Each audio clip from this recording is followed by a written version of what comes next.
That heifer right there just don't even care.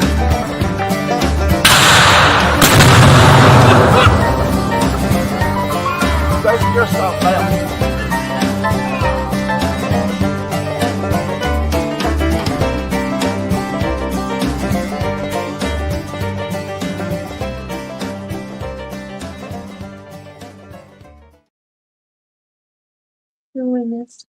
Hey, yeah. Action. Yeah. Hope everybody, well, what do you say, folks? Hope everybody having a fine Sunday evening. We're going to do everything backwards tonight. It is. Problem. Come on. There's no script on this end. It's just fly by the... follow a script if our life depended on it. Well, the old saying goes, fly by the seat of your britches. We're experts at that. And those words. I learned from the best, my pa. But hope everybody, like I say, having a fine Sunday evening. We're pretty good. We're cold. Yeah. That's what we are. Y'all done sent your doggone cold weather back down here. Mr. Russell and Miss Sharon brought it with them is what happened. Problem. The day they came down, the cold front blew in. It sure did. Yep. It did. Yep. It absolutely did. The day they got into town, the cold blew in right behind them. Because we was sweating with the air conditioner on. It was 86 yesterday. Yep. And fine, it was like 56 today. It was cold. 20-mile-an-hour wind all day long. Mr. Russell said windy and cold. But, yeah. Oh, cool. Eric got us coasters. Awesome. Who else? Miss Leona got hers. And we're waiting on, I imagine, Barnhill probably. They should have got theirs by now. Hopefully. I hope so. But, congratulations again, everybody, on that. We appreciate the ones of you that have supported us on that end. And allowed a little bit of chance to do a little giveaway at the same time. It was fun. It was. But, there's Mr. Dan. Mr. Dan Weaver? A little while, seems like. He was on my mind this morning, brother. Thinking, I hope things is all right for you up there. But you in the chat. Good to see you, Good to see you. Yeah. While we hollering everybody, let me move you through this list real quick, hollers, folks. Oh, I'm glad y'all had a good time, Brian. Where they been? Tom and Melissa's conference. Oh yeah, hey, good deal, y'all. The Eastern Missouri that they put on. I think they headed up, don't they? I believe so. Well, hopefully it was a good event for everybody. Come home. He said they put on a great show. That's good to hear. Oh, he just got home about an hour ago. Oh Lord, y'all for real ain't long been through the door. Yeah. But hallelujah be for Pastor Larry, Miss Jan, Miss Leona, good to see you. Dennis Sherrill, good to see you. Mr. Russell Amon, and before I forget, she was telling everybody hey in the chats, and I seen you message. Here we go. Mr. Russell said, Dennis, I set out 9 so far. I have 4 more to go, and they was talking about swarm traps before we got started. And I told Hannah, I said, I wonder if Mr. Russell Amon had just lined them up again this year. On that roof. On that roof, the way he did whenever we went for the visit last year, I think. But let me tell you what. Was it last year? Or it may have been year before. Anyway, within the last year or 2, we went and visited Mr. Russell Amon. God love him, when we was going through everything on our end about the bees and this and that. Well, he said, y'all come by and I'll help you out, this and that. So we took a trip over there to Tylertown, Mississippi. It was right after the tornado. Yeah, it was right about 3 weeks after that tornado hit over there. I do have them on the roof. Oh, thank you, Brian. Yeah, today, I think, is Keith and Miss Michelle's anniversary. It's a happy anniversary to y'all. Yes, sir. Was it today or yesterday? I think he said today. I think it is. I think I saw it today. Uh, I could be wrong. But either way, happy anniversary. y'all show him some love in the chat. Deb, somebody, good to see you, ma'am. Let's see, we got Mr. Russell Amon there. Dennis Blaine with no E, the Texican beekeeper. He is going ahead. Yeah, he's going to go on and eat.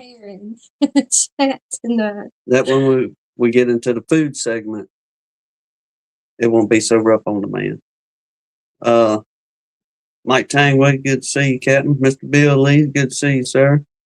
Keith Spillman, Miss Michelle up there in that fine country. Happy anniversary once again. Oh, yesterday. I'm sorry. But either way, happy anniversary. Who else we got here? I don't want to miss nobody. Oh, Eric, good to see you, bud. Mr. Dan. Baby Luca's parents had just announced they're expecting a child in July. Prayers for a healthy baby. Well, how about that? That is incredible. That's all right. That's incredible. That is awesome to hear. Thank you for sharing that, Mr. Dan. Yes, sir. That made some fine news. Yeah, it did. Some really good news. Considering the day, but we'll talk about how the Lord works in a little bit. Brian again, Flower Street. Eric, good to see you again, brother. Collector Rick, stacking the silver, gold, and honey as always. Mr. Martin Miller just popped in. Mr. Russell, Miss Sharon Koopman. We should be seeing y'all, Lord willing, in the next day or three when we get a chance. And definitely gonna make a plan.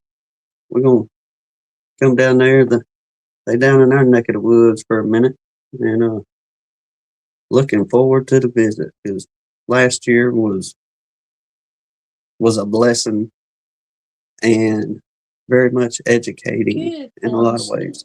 Yes. Did I miss her? Todd out there in California.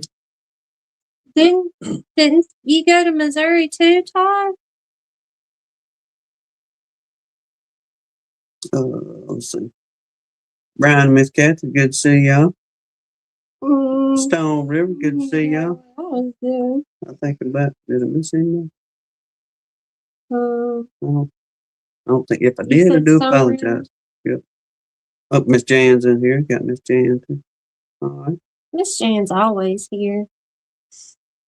But I wish it was 28, Mr. Jan. Lee, good to see you too, bud. You skipped Lee. Well, that's the first I've seen him in the deal so far. No, he's been in there like 5 times. Well, I apologize. At least I didn't call you at the last minute talking about I got technical difficulties. Yeah. So far, we got it.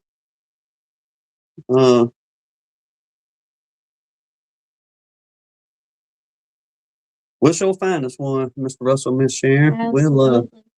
We'll nose around down there and see what we can get into. Or we might just cook y'all some. I tell you what, you know what would be good? Like for just a good, simple lunch. But unfortunately, he's on the other side of the county right there. That man that had the brisket sandwiches. We can't drive all the way over there. We could take the back road. I don't know. We'll get into something. Yeah. But yeah, you had your good little birthday party. Birthday party? Yeah, we had a birthday party yesterday. That was our 7-year-old nephew's birthday party. We did not do a birthday party for me. What you putting on the rice, Lee? Did you make good garbage yet? Or with the rice? You might be putting something inside it. That would be pretty good. Making that with some rice too. Mexican rice. Call it what you want. I don't know if white rice would go real good with that. But yeah, several of y'all was on that video, buddy. I could not believe, because I'm gonna tell you, I mean, y'all know me by now. You can just imagine what my face was looking like when he's telling us about this recipe. I was like, I don't know. The only thing that sold me on it was the taco meat. I was like, well, ooh, a roast sounds good. Yeah, we was talking about that the other week. Your daddy was wanting roast. That's what it was. Mm-hmm. Thank you, Miss Regina. I'm glad it's over. Yeah. Mm-hmm. Yeah. Why? Because winter came back. Yeah. Yeah. It was. I ain't gonna lie. It was nice having them warm days. Yeah, it was. And almost spring like. It just went.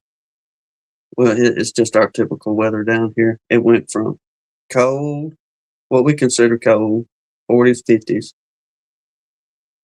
and then What immediately. any reasonable person would consider cold. Well, that's cold for us for sure down here. Yeah. Mr. Russell, Miss Sharon, them, they are probably loving it the way it feels right now compared to -5 and all that stuff that they have been dealing I'm with. sure. There ain't no snow on the beach this year. I mean, that's got to be That better is, than that last is. year. But we had some pretty good days, but it just went from winter straight to summer. There wasn't And no then straight spring. back to winter. Yeah. I got Immediately. whiplash on that one. So, I'm dead serious. I was wearing shorts and a t-shirt yesterday or last night. I walked out this morning, but it was a rude awakening. It was like 40 degrees with a 20-mile-an-hour wind. No, thank you. They turned the heater on instead of the air conditioner. Yeah, because we had turned the air down last night going to bed. And then this morning, it never crunked back up. But I was in here cranking our little space heater to warm my Oh, no, toes. Mr. Russell. Yeah, he went about dinner time or something, about mid-morning, I guess, when the sun got up good. He went out and was cleaning more frames and waxing them. And I went out to let Jasper out and go check on him in between doing stuff in here. I told him, I was like, you talk about miserable being on the beach in this wind. We've worked on the beach in this wind, and it'll put you in a foul mood.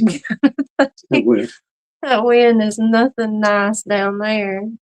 If there was ever a time I was just aggravated with God and asked him, could you just please stop the wind, was when we would work down there on them condos, because it is just non-stop all day long with the wind blowing on that Gulf right there.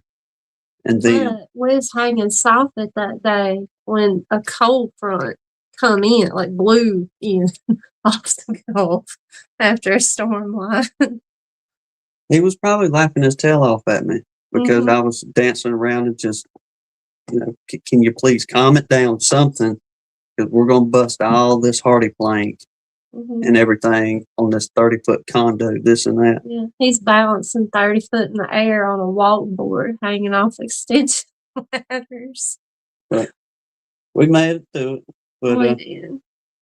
glad to know y'all had a good, safe trip. And,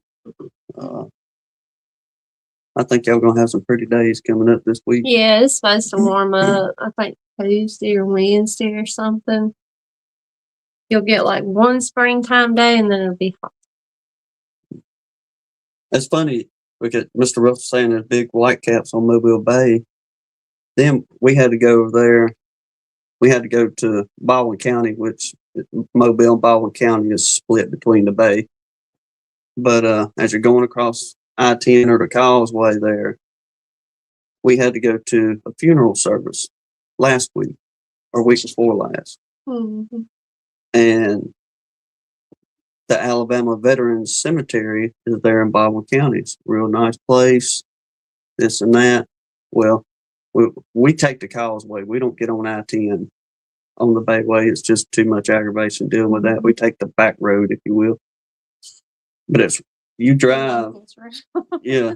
You drive literally right there, land level with the bay and this and that. But we had got the north wind coming in and the tide went out. And for about a good 3/4 of a mile, maybe a little bit further in Mobile Bay, all you seen was the creek channels. There was no more water in the bay. The north wind had pushed all the water It's just mud. out with the tide. And it's just mud. If you ever go across it and you see the water out there in Mobile Bay, you think, well, that thing's probably pretty doggone deep. But most of it No. literally ain't knee deep right there, what you can see from the interstate. And there were some old folks taking advantage of it out there fishing. Yeah. Them jokers was way on out there. But Well, we're you got something beekeeping to talk about? well, yeah. You want to do the prayer list before I get into any of that? Have you seen Mr. Randy in here yet? I have not.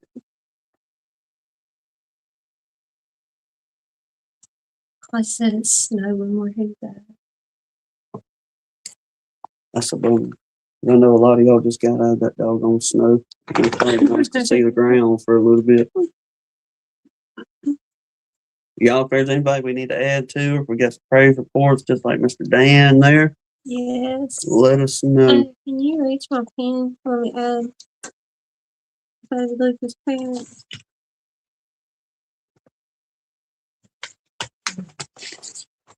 You can talk to them for a second because I forgot to screenshot their name. Well, I mean, we ramping up, ready to go. We went to the old place yesterday. Got the swarm traps from there. Bring everything home, freshen it up. We're gonna take them back up there probably this weekend. I think we're gonna try to take a couple days off this week when we get done. And that way we can finish beekeeping related stuff. And all we'll have to do is, I think it was I think Dennis talking earlier about he was ready for splits, but that'd be the next big project for us is working on splits. Then Lord, boom. whatever kind of honey flow we get. Found out from the farmer the other day they're gonna be doing cotton this year, so we'll see how that goes, if they fool with it or not. Yeah. Okay. Yeah, Mr. Mark and Miss Crystal, Mr. Pat, Miss Deb, Mike Tangley and his family, DC's mama, Philip's mama, his friends BJ and his wife, our favorite Miss Leona, Steve Amos's father-in-law, PJ Hanley, Sarah and her family, Mr. Randy's mother-in-law, Miss Janae Wood, Kenneth and Chris Wilkinson, Redfish's wife, Miss Janet, Kenneth Allen, Rodney Middleton and his family, Dan Garrison's daughter, Miss Jolynn, Clay Bunner's grandbabies, Keith Larimore's cousin, Mr. Russell Amon's wife, Miss Brenda, Lee's mama, Miss Brenda Johnson, Barnhill and his family, David Hoskins' granddaughter Emma, Greg Dunn, Phil Kent's mama, Mr. Russell Koopman's granddaughter, Tim's brother Jamie, Mr. Dan and his church, Shaw Wee, Jen's dad, Gary Stewart, Michelle Gurley, Castle Hives Brian and his family, Blaine's great nephew, Miss Pam, Mr. Dan's nephew, the Terry Harris family, Kathy Baker's great niece Haley, Lee's cousin Stephanie, DC's friend Miss Bree, all our nation's service members, Shauna and her family, James Knoll, Keith Larimore's mama, my brother Jacob, Mr. James Pell, Justin Jenkins, Bucksby's wife, Miss Allie Baker, Joey Roll's mama and their family, Marty from Yes Honey that was in the motorcycle wreck, and then baby Lucas' parents, Zach and Kiera. You got it there.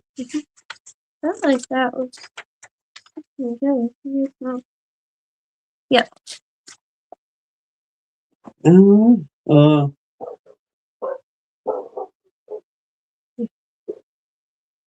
I don't know what the problem is. There's Danae. we'll get into you. Well, I'll chit chat again. What's going on? We got, like I said, boxes cleaned up, going through and just literally cleaning and scraping everything. Frame, rest, a whole shooting match, knocking propolis off, this and that. Scraping down foundation. Got quite a bit of it waxed. We probably got about 120 frames clean. About 70 of those have been waxed. We got about 200 more frames left to do, and about,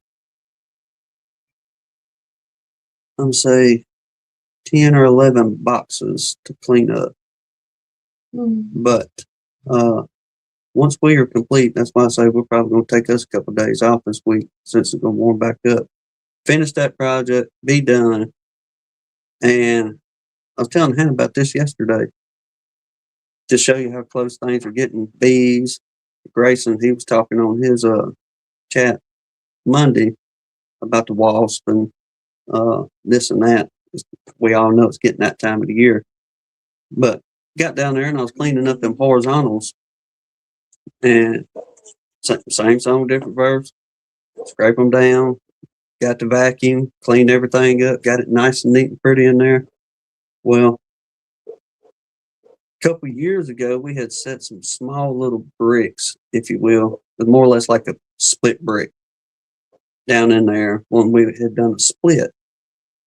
And we put them a jar of sugar water in there to feed on until they got to rocking and rolling. Well, we left the jokers in there. They've been in there, what, 2 years now, something? And we ain't never fooled with them. Well, finally, I got in there, got to cleaning that one little section, got the vacuum hose, picked one up, threw it down. There were 4 of them. Bam, bam, bam. Done this again. Well, on the very last one, when I picked that rascal up and I flung it out in the yard like I had been doing off the vacuum hose, I looked down in the box, and lo and behold, there was I'm talking about, she was healthy, I'll say this, but a queen yellow jacket in there. I was telling Hannah, I said, it wouldn't be long with her tail. She done started posting up in there right next door to all the bees, and this and that. We're finding all kind of giant, dangerous critters these days. Yeah, well, she is no longer with us. I'll put it like that. Got her tail up out of there. Like I say, everything's clean, good to go. And we got one colony out there. All the colonies are looking good. The ones we were worried about, the little fellas, they are doing great. No. Yes, put Miss Renee back on. It said she had to have a biopsy and she's got to have a heart scan. Well, we'll show right around here. Brother Lee. I put her name. Yes, sir. I just want to make sure you saw that. But These only one box we could make like 3 splits out of already. I think with the one colony out there, we could probably do splits in every single one of the horizontal hives with it. Because I went out early last week and the only thing I done, pop boxes off, looked down, looked at numbers. If you had 2 or 3 on there, I went all the way down, didn't pull no frames. I just got a good visual. Well, we got one out there that's got 3 10-frame deeps on it. And every single one of those deeps are slammed full of bees. So I'm thinking, if nothing else, it ain't gonna be long before that colony be the first one to go to swarming. This and that, as huge as it is, and we can probably easily do 3 frame splits in every single one of the horizontals and have them rocking and rolling, ready to go.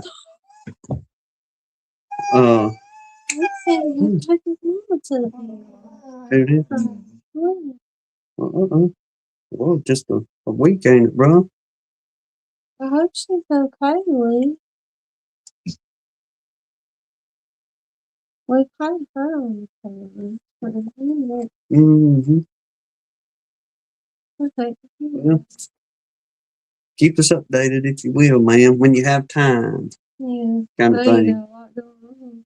We can fully understand how it is dealing with the doggone hospitals, that's for sure. That'll wear you out myself. His mama and Mr. Ray. Mm-hmm. We'll be praying for all of y'all, Lee. Indeed. Oh. No, interrupt me for that. That ain't no big deal at all. The cat's making bad and the grocery bag. Yeah. Well, something else. God love them once again. Last week, Brian and Jen, I got the hat in from them, and I got that baby. She's at safe keepings, not going to work, none of that. That's going to be my good. That's his go to town hat. That's it. When I go to the big city, that's the now big. He's got his go to town shirt. I do. Had no idea. Mm-mm. We had to get groceries and stuff for her daddy today. And she said, look, hey, go check the mailbox over there for me. Or for daddy, see what's in there. As we were pulling in. Lo and behold, our mail kind of goes in his mailbox. And had no idea. But it was an awesome surprise. It was a heck of a surprise. And I wish he was in here. And if I hadn't seen him. I'm just trying to, I guess, kind of kill some dead air for a minute. I was hoping to be here. If not, we'll show it off again. Mm-hmm. But he got a Tar Heel and it's triggering Judy. It is. He's having a moment. Judy. But yeah, Mr. Russell. Mr. Russell. Mr. Randy. Mr. Randy, thank you much. Catch us on the rerun, replay, whatever the words are nowadays they use. And we got a little more. He sent us a couple of stickers too. So we definitely. And it's really nice. Both of them. His stickers are awesome. I love his design. We're gonna have to get us a board since we're getting so many stickers. I know. We're getting a pile of them. But we need to find us a map and put the stickers on, even though like this one here. Oh my gosh, tonight they're driving me at the wall. Yes. He can't stand it, and he's over here snoring when he's not bouncing up and down. He's being that little turd. Like, he don't want to do it, but he don't want nobody else to do it. So he's hogging his spot, even though he's not going to wake up and talk to anybody tonight, apparently. He needs his beauty rest. Yeah. And forbid he misses that. But I got to say thank you to Mr. Mark Miller. Brian said, my stickers adorn my smoker box. Oh, yeah. That's what we could do. We can get a box. What you got Mr. Mark for? Well, I kind of got getting in a little bind on the thumbnail, this and that. Because I ain't really took no pictures of bees down there on the warm days. We've been so busy. Well, we have. We ain't stopped. So, Mr. Mark had sent some pictures of an open air hive back in October I sent him a text message real quick. Mr. Mark, man, we're running out of thumbnails besides doing some kind of AI or something or another. You mind if we share that old open air hive? And he was like, sure. I was like, thank Credit you. where it's due. That's Mr. Mark's Yes. picture. That's none of ours. That's Mr. Mark Miller. But thank you much for letting us share it and use that puppy as a thumbnail. Mm-hmm. And since our warmer days are coming back, we should be able to start getting pictures of nature waking up. Bloom on the peach tree. Yeah. That was exciting to see. The little white There was peaches. another one today. It's on a lower branch. That one over here is filling up quick. But opened all the way. There was one more flower. But the peaches are blooming. Starting to see a lot of the azaleas blooming. The clover's blooming. The dandelion's blooming. The tie-tie blooming. The purple nettle, red nettle blooming. What else have I seen? Some of the red buds are coming back. This woman was telling us the stinging nettle. The stinging nettle, yeah, they got into some stinging nettle. Some folks we know. But Grandma's, we went to get the swarm traps, and like we was gonna bring them back and freshen up the frames and go put them out again. And what you call it? The crimson clover. Yeah, it was blooming all over the hayfield out there. Yeah, so nature's waking up, starting to look pretty around here. The grass is getting green. The Japanese magnolia at Grandma's was opened up. It was beautiful. Yeah, them things are pretty. If you ain't never seen one, y'all Google you a picture of a Japanese magnolia. Oh, I love to see bloom. And I didn't even stop long enough to take a picture. We run right by it and grab the box and hit the road again. So, well, we'll get it next time. Yeah, I put out I missed the azalea, the big, huge, hot pink. It was like halfway bloomed out already. It's like, man, it's not even March. Y'all supposed to wait till March to bloom. But that one always blooms early. I guess. And I missed it this year. I think that one's what they call the Pride of Mobile. Azalea. It's that bright, hot pink. But them azaleas, they pretty when they blooming. But when they quit blooming, that's it. It's nothing but a green shrub after that. But they're pretty when they blooming. Maybe one of these days we get down to Bellingraph Gardens and show folks what it looks like down there here in springtime. It's a pretty place. It is. If y'all ever get down here in springtime, that's one place I suggest you go see. It's in Mobile County. It's about 2 hours from. It's kind of pricey for tickets to get in. I remember what we paid last time we went. I imagine. But it's been a minute since we went. It's been at least 5 or 6 years. A long time we've been down there. Usually we go for Christmas and do like the Christmas lights. They decorate the whole. We always talk about going for Christmas, and we never get to go for Christmas. But it's crowded for Christmas, though. It's a pretty place. It's an old plantation house, and it's wrought iron, beautiful old home place right there on was it Fowl River? I think it's on Fowl River. But anyway, they got a boat tour. You can get on a boat and you can go out for a romantic ride out on the boat and have your little supper at night time, this and that. It's nice. But it's so nice to just walk through the gardens and see. It is incredible. You've never seen so many flowers, ever. No. It's incredible. We'll go down. Maybe we can go and do a video this spring. It's been a minute since we went. It's our 10th married spring. There we go. Something. All right. I do have a little piece. You were prepared? Well, kind of. I waited. It was about an hour before we got started, before I really started pushing buttons and trying to get things to upload. But I was able to get it all done by myself. Oh, proud of you. Didn't have to bother Lee, nor didn't have any difficulties loading stuff. Before you start that, though, what were you going to say about build a box for the sticker?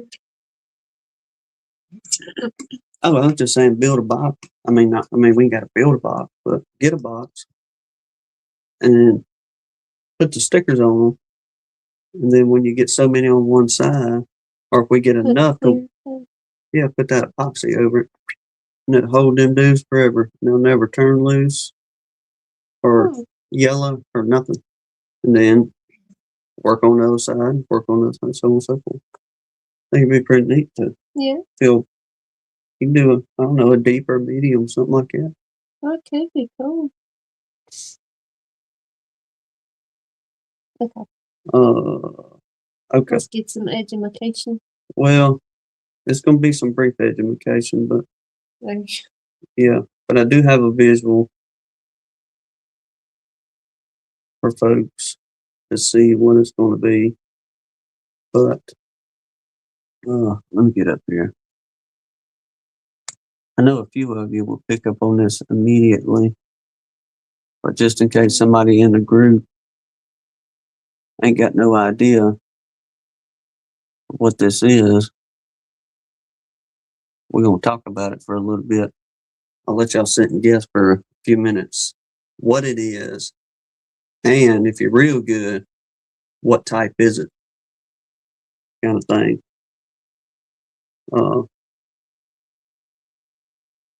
Get back. Oh. Everybody's on it.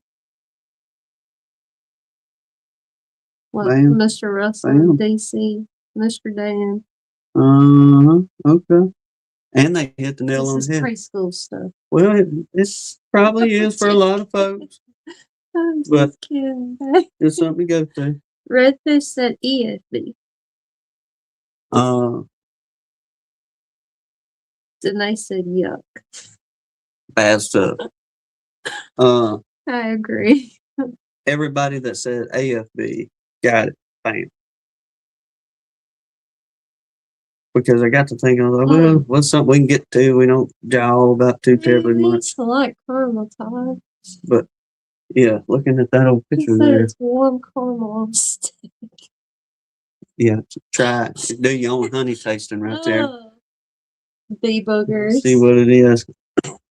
But snot. Since we got that photo up there, just going through what is American foul brood disease. These snot and boogers. It's some bad stuff. American foul brood is a fatal bacterial disease of honeybee brood caused by the spore-forming bacterium. I'm not even going to try the Latin on that. If you want to know the Latin, can you say it? On Brian at Flower Street. Painobacillus larva. I don't know. It's a spore bacterium. That's a very big word. Brian's probably screaming it right now. But American foul brood is a fatal bacterial disease of honeybee brood caused by a spore-forming bacterial.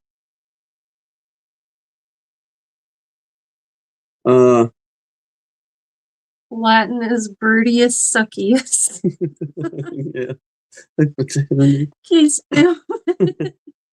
Yeah. It is not a stress-related disease, can affect the strongest and the weakest colony in the apiary. Affected brood usually die at the pre-pupal or pupal stage. Heavy infections can affect most of the brood, severely weaken the colony, and eventually killing it. The disease is not able to be cured, meaning the destruction of infected colonies and hives or infected material is the only way to manage AFB. Basically, put it in a barren pile and let it rip, potato chip. That's it on that. That's what I'm thinking. They say I can't let that one slide, Todd. Did JW eat stink bugs? That's like a whole new level one, Nancy. That's a story we'll say for at the end. For real. Well, if there's a story there, we need some context. You can't just be throwing around. Well, I got one. JW eating stink bugs. If he is, then I got one about her. in a stink bug a year or so ago. But Anyway, so although AFB is not highly contagious, bacterial spores can easily be spread between hives and apiaries through beekeeping practices such as though the exchange of equipment and movement of infected combs. Adult bees are not affected by AFB but can spread spores within and between infected and clean hives through robbing and drifting. AFB spores can remain viable for over 50 years. yeah, What it says, according to that's terrible. the Be Aware website, AFB spores can remain viable for over 50 years and are very resistant to freezing and high temperatures. Therefore, the only way to manage the disease is to stop infection from occurring through adopting beekeeping best management practices. And if an AFB outbreak occurs, quickly deal with it before additional colonies become infected. Okay. Now we're still going to be on the AFB, but I'm having trouble concentrating. what's happening? JW ate a stink bug. On purpose? I don't know. Todd said he ate a stink bug at Nobby.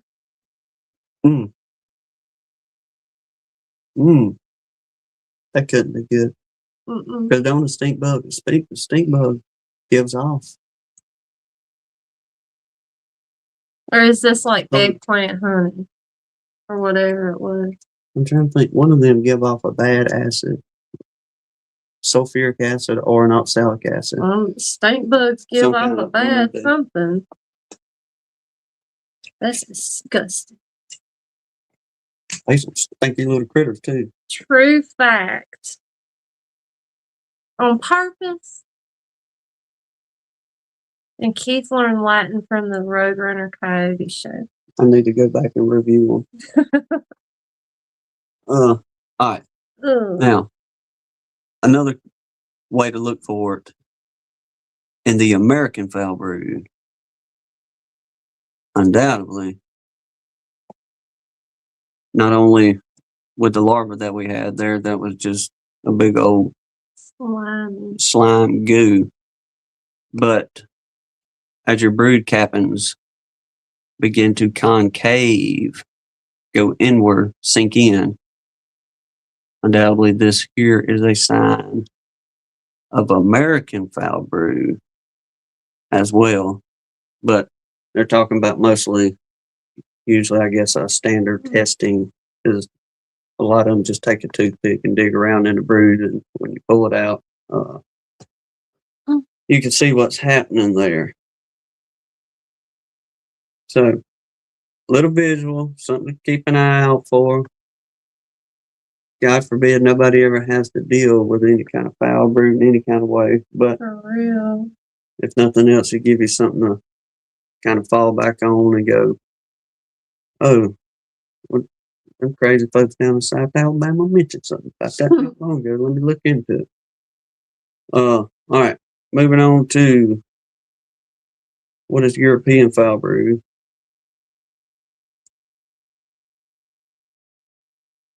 Let me get to this here. Come on, catch up with me. wake up. European foul brood. European foul brood is a brood disease caused by the bacterium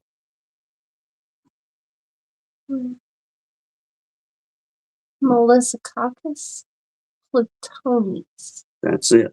Okay. So it's caused by a bacterium by the name of Melissa. It's not. Don't start something like that. EFB was first detected in Australia in the late 1970s, and since then has spread and is now found in all states and territories except, I'm going to say, Washington and I'm not sure what this other one is. What does it say? NT. Mm-hmm. Don't know that one. WA and NT is what it's saying, according to the Beware again. Larvae of all ages are susceptible to infection and become infected after ingesting food contaminated with the bacteria. The bacterium then multiplies in the mid-gut of the larva and competes for larval food, resulting in the larva dying of starvation. EFB is characterized by a patchy brood with uncapping brood cells where the dead or dying larvae appear curled upwards. That's brutal.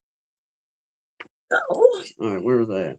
Where the dead or dying larvae appear curled upwards and are brown or yellow, making the larvae appear to be molten in the cell.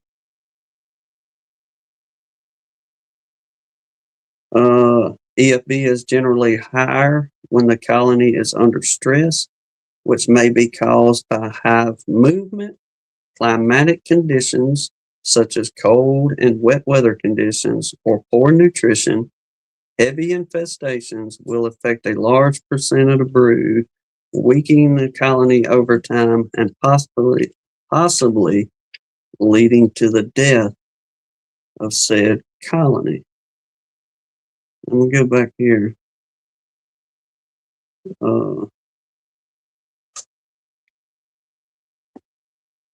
American foul brood, way to get rid of it.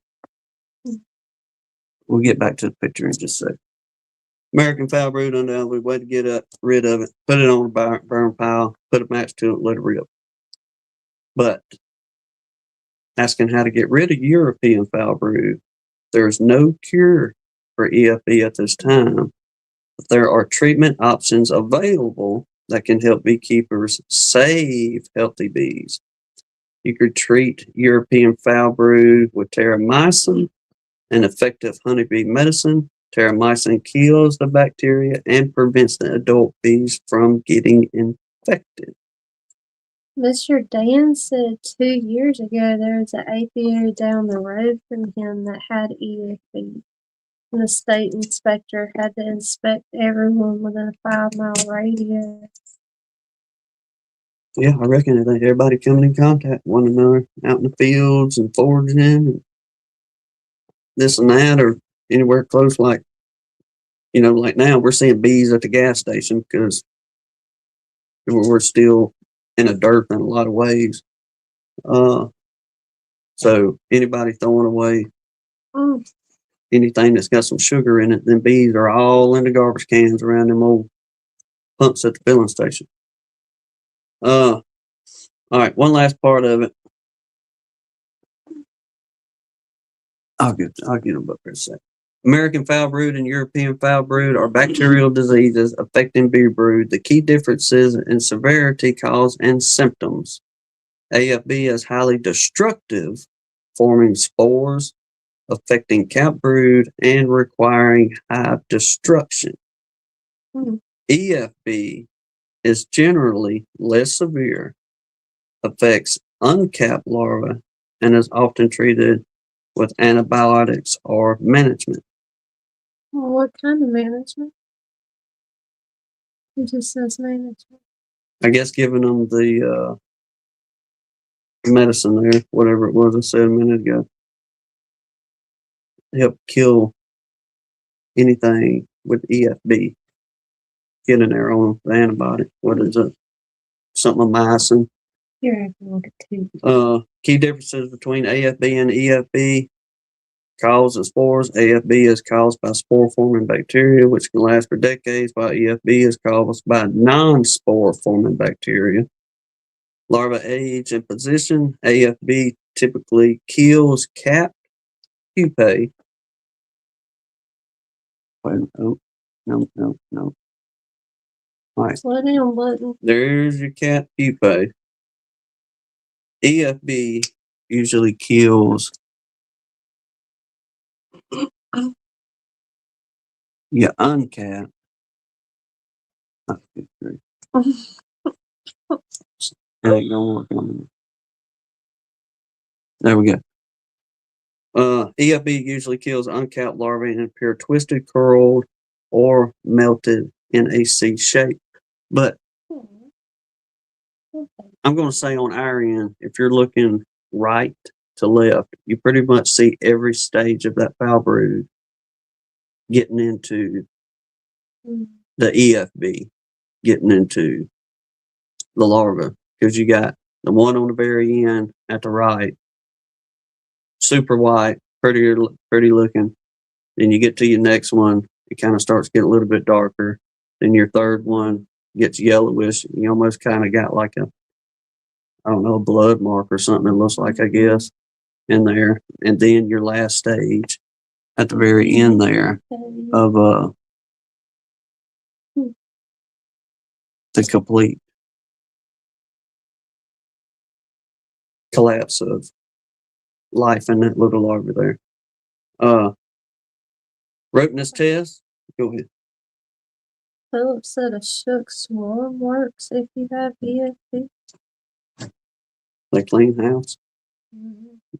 Mr. Mark said you can do a brood break and pro DFM is his recommendation if you don't want to use antibiotics for EFB. That's good to know. That is. So like I said, God forbid anybody ever has to fool with it. Yeah. Or Terrible. have to treat for anything like that. But at least you know, I guess first thing of all, get somebody out there that definitely knows what's what, and that's going to be your bee inspector. If you can get their tails out there. Okay, DC said you shake them out and replace all the frames. And insert with DFM is what he's seen on doing. Let them clean up after. Well, never mind. They got all new stuff. Makes sense. And I guess I should have kind of. If I know that this was once again, I throw these things together about an hour before we go doing a live. But maybe I can get a little more prepared one day and try to reach out to Mr. Mike Berry and see if he can kind of go a little bit more in depth, since he had the experience of I believe it was European foul brood he had. I believe. Could be wrong. But that was probably 2 or 3 years ago whenever he was dealing with that. But anybody interested on it, go back and look on Mr. Mike Berry's videos, and he goes through, and I think it was a retired bee inspector, or the bee inspector at the time was out there, and he filmed all of it, and dude just, went through the nuts and bolts of it. Yeah. And DC said he thinks it was EFB. But good video he done on it, just to kind of. I mean, what did the find it? Because he didn't burn on his equipment. Yeah, I reckon so. But they was able to get him treated, this and that, and got it knocked out. But I guess having to run into that is bad enough, dealing with the M's and the B's and the A's and everybody else. Mr. Russell said Bob and his friend uses camphor oil and tea tree oil pads to treat. That's interesting. Camphor oil.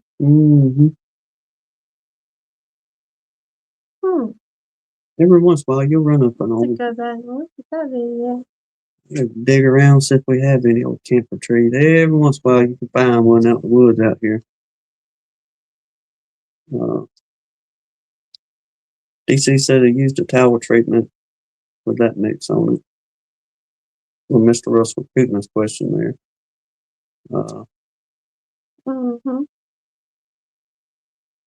Okay. Mr. Bob Benny's got one out then too on EFB.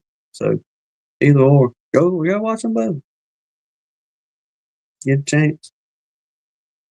Mr. Mark said sometimes it'll even clear up with a good flow. That'll be all right. But thank goodness it ain't as bad as The AFB. AFB, that's for sure. Blaine said he had some questions. I'd be curious what they want to do with a colony with plastic frames for a completely plastic hive. And it had Mm-hmm. one of them. I guess AFB. Oh, I mean, when you still just have to burn it. I say burn it. Let it rip. Pull the old, I don't know how that got started with that plastic there. I guess it was lightning or something.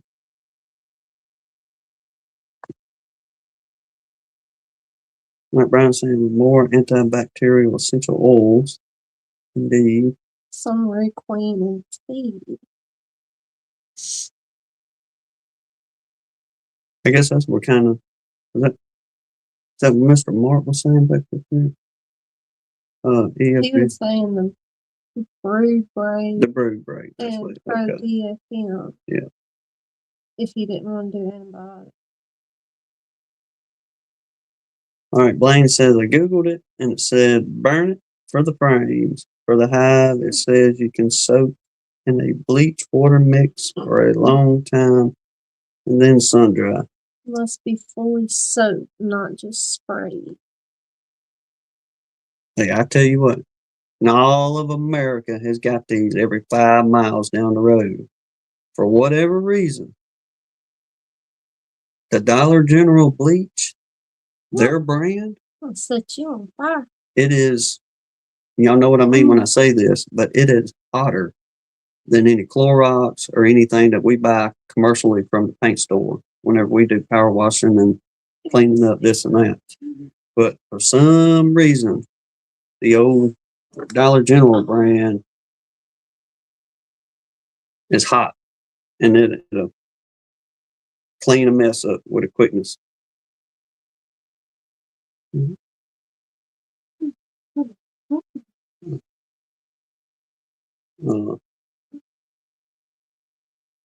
Let's see, DC saying, so do you think that the wax dip will be better or worse?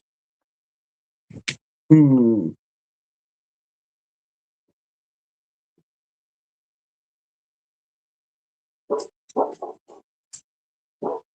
Dan saying I would scorch the box as well. That's what we need to do anyway. I need to go buy me one of them fancy tips and burn the inside of some of these boxes.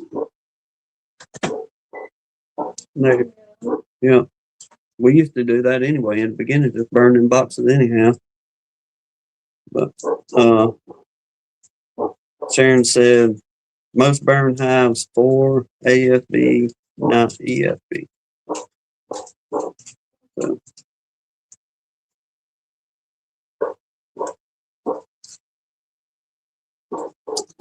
all right, Brian's hooking them up with a link.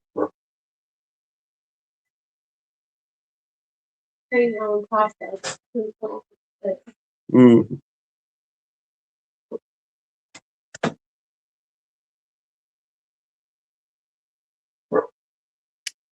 I wonder if they do or not there, Mr. Russell. That's a Sharon in Europe. They burned the hives for EFB.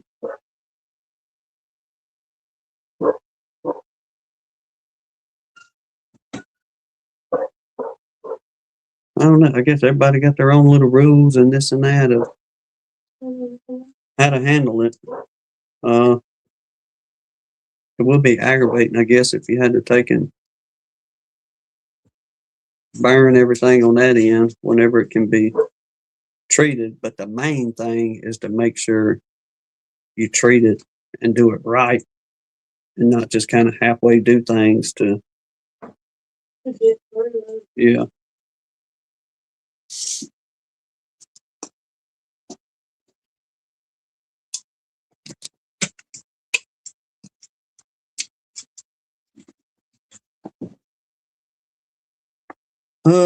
Let's see what else I got in here.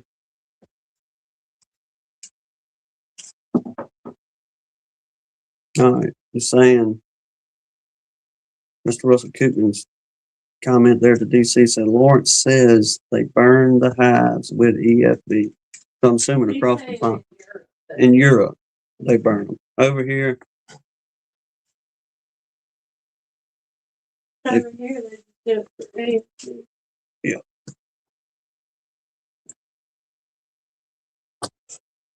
But hopefully there ain't no epidemic going on anywhere.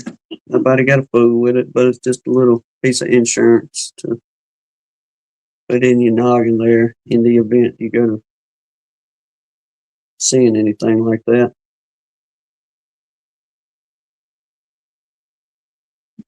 Mr. Mark Miller, one thing to keep in mind early spring is to not mistake EFB for chilled brew. Let me look on here. If I can get a visual of, see if it kind of looks like that. I don't know if I'll be able to get a picture up. And anybody else Googling too.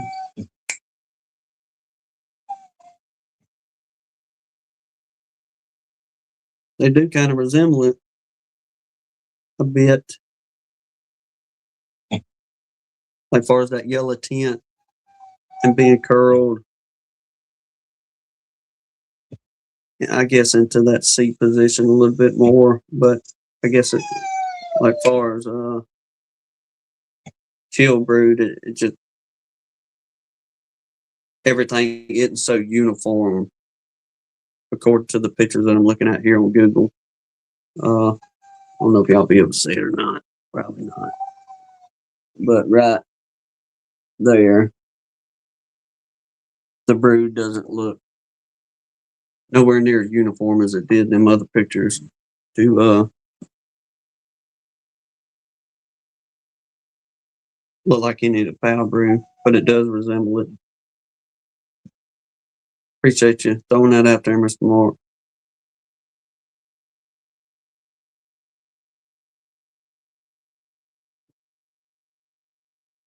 Yes, sir. Now I do have a picture of that from last week of where we was carrying on about.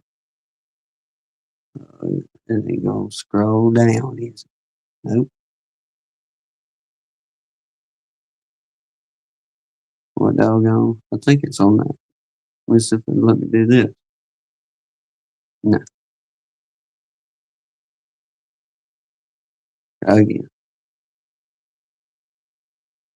It ain't gonna let me do it, but I had some pictures from last week on there with chalk brewed.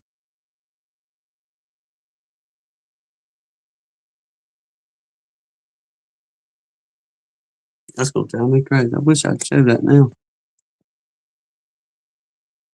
Jasper.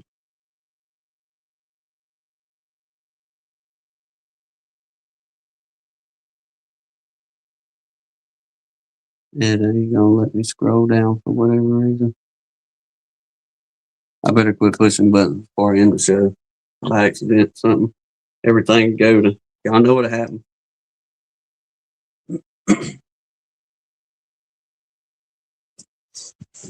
All right. Don't got the chalk brew. DC Semi-Hygienics pulled them out. Freaked me out at first. Sharon says they have test kits for both. So I'm assuming you could probably order that if you wanted, but imagine the best thing to do, folks in the States, is contact your bee inspector and let them bring out the fancy toolbox, whatever they got. So y'all come check this out quickly. All right, Mr. Mark Miller said you used to could buy a simple test kit, but I'm not sure if you can get that anymore. All right, Brian has cleared it up for us. Yeah. The EFB and AFB tests are not available in the United States anymore. Well, why would they want to give us that? You know what I mean? They just make way too much stuff. I mean, there's no need to do your own testing for things. You know what I'm saying? Yeah. You just call the government out and they'll fix you right on up. Don't start with Paul. Just don't. I'll leave you by yourself.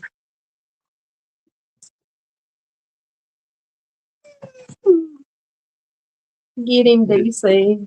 Yeah, ask him, what other question y'all got while you're here? I know there's something rummaging through your mind.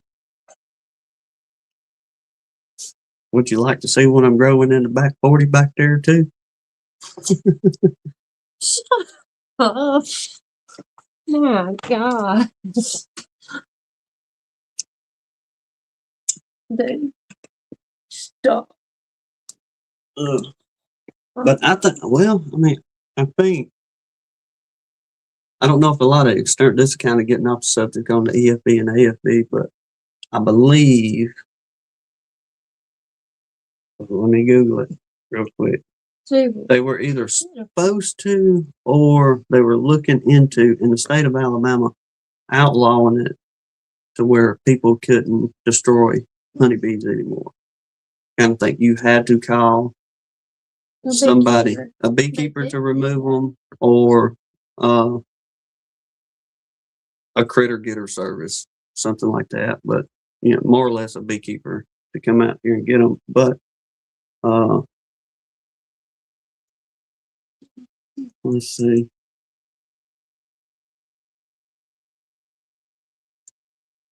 The department of let's make things harder just because. No doubt.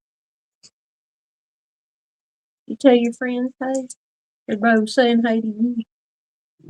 Is it illegal to kill honeybees in Alabama? It is generally not illegal to kill honeybees on your own property in Alabama, though it is strongly discouraged, and instead contacting local beekeepers for live removal is recommended. Alabama law focuses on requiring the destruction of diseased hives. Once again, going back to American foul brood, it's the only thing it mentions to prevent spreading to others. So DC said it is illegal in Washington to knowingly destroy colonies or bees.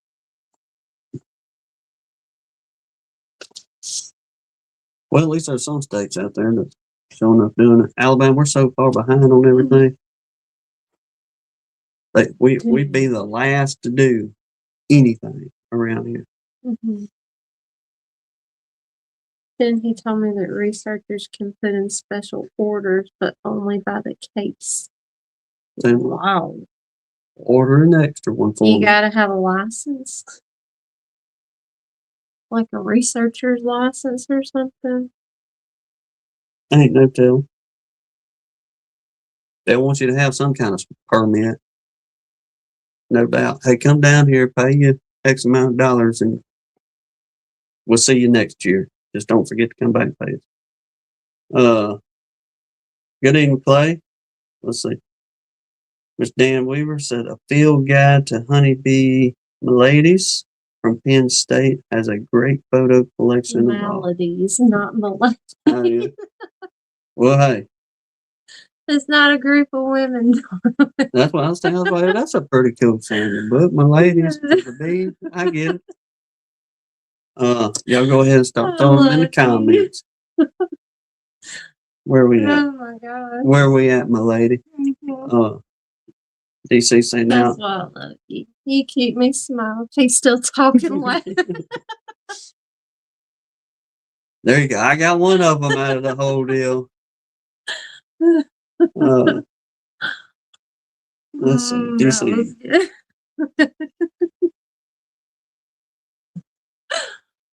He said, oh my God. Now in beekeeping, the law is a little different, but for the public to knowingly destroy a colony of honeybees can be fine.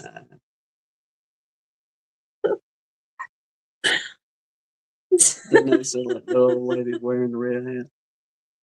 Who was that? Miss Ida Claire. That's it. Oh, Ida Claire. Oh my God. I was telling her not long ago. There's a saying. I declare. Yeah, I declare. But we say it real fast, and it's I declare. He started was going in a doctor's office somewhere. And he gets me going talking about, I bet people that don't understand our accent think we're calling some woman named Ida Claire. Yeah, Miss Ida Claire. Oh my gosh.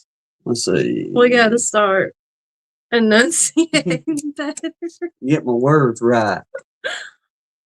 Oh my gosh. Let's see. DC, they didn't want people spraying swarms and stuff like that. Beekeeper did help with the current laws, I'm told. So they are fairly favorable to beekeepers. Well, that's encouraging. Ann says, I'm in Virginia, set 4 bee boxes up in the fall and 1 more this past week. What's the chances of bees coming? Will I need to buy queens or just wait to see? And do see bees flying around on warm days. If you're seeing bees, I would bait them up and see what you can catch. Yes, ma'am. That'd be freebies are always better than buying bees. That's it. You can get them swarms, Mm-hmm. That's what we would do. And a lot of people in the comments are agreeing. Yeah, I'd give it a little bit longer and just see what you can catch. If you're seeing bees, I would try. And let's see, you're in Virginia, so any of y'all up there could please correct me if I'm wrong, but if you could, I'd probably ride it out until about mid-June. And then if you don't get any swarms by then get with somebody and get you a colony or 2, this and that. But yeah, absolutely. Load them swarm traps up and go. Because they get cold up there earlier than we do. I mean, their season don't go till December like we do. I'd give it at least another month or 6 weeks and see what you can catch, though. Like DC said, it's still early spring right now. It's not even spring some places.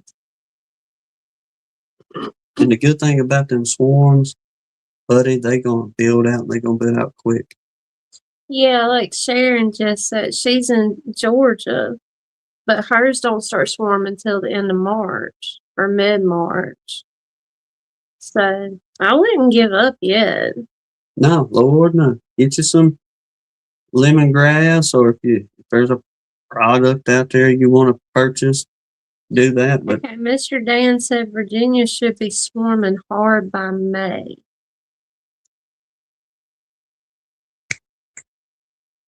Yeah, that's another big plus. And if you can catch swarms, they're going to be much better prepared to take off.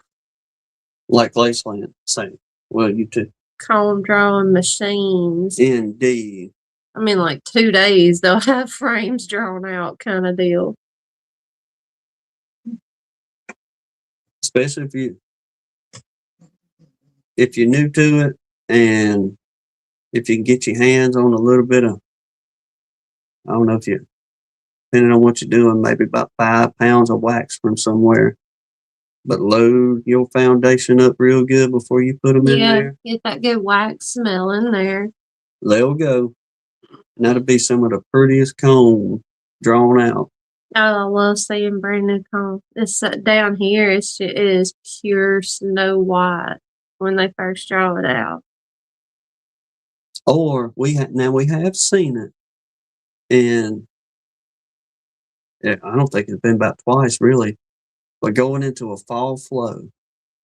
But that fall flow, whenever they'll kind of start drawing out on that fall flow, that'll be almost like it'll have a yellow hue to it, which is kind of pretty.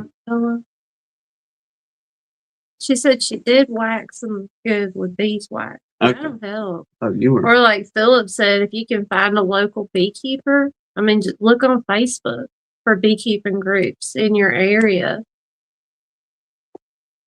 And like he said, if you can get some old comb or deteriorating equipment, anything that smells like bees will help you a lot.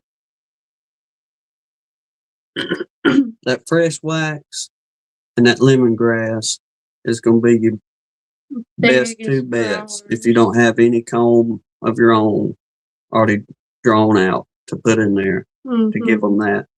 But hey, if you got them babies loaded up with fresh wax and lemongrass oil, it's just it'll catch the mess out of them. There's umpteen dozen types of swarm lures out there, but she said she got some lemongrass and used it. It sounds like you're pretty well set up. Oh yeah. As far as doing, what you can do to try to catch them.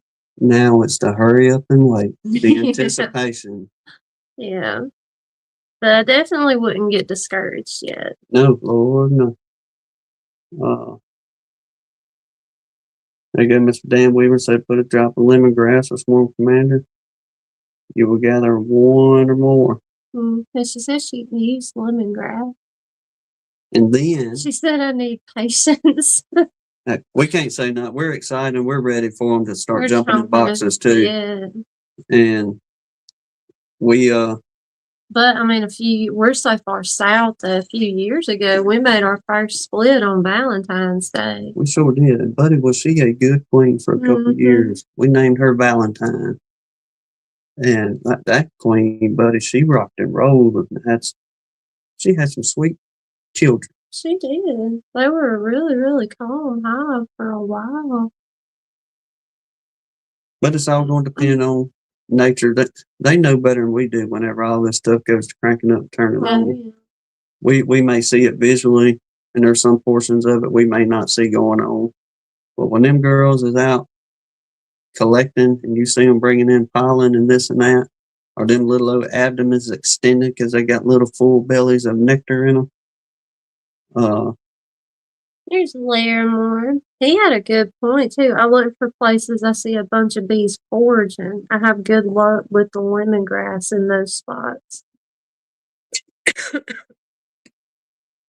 Oh, there you go. I got it all wrote. I don't know if I can read. Oh, but Mr. Mark, that is so fun to watch.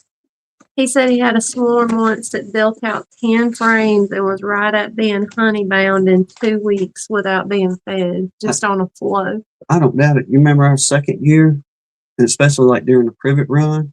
Mm-hmm. We could not. I mean, y'all, we could not keep them in there. With it. As quick as you put boxes and frames in, they was drawing them out a day or two later and have them fill them up. Especially them for whatever reason, them horizontal hives. They will build it out like crazy in there. I got it wrote down somewhere in here. Okay. According to, we went through this a few years ago, but I did find my old notes. But we was talking about different things, how to build your own swarm lure if you want to build a swarm lure or different things. But I won't get deep into that. But I'll get into you don't fall off the lemongrass and the highest percentage.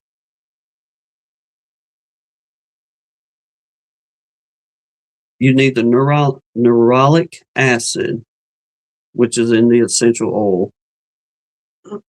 And I got wrote down here is also a principal chemical compound of essential oils, lemongrass.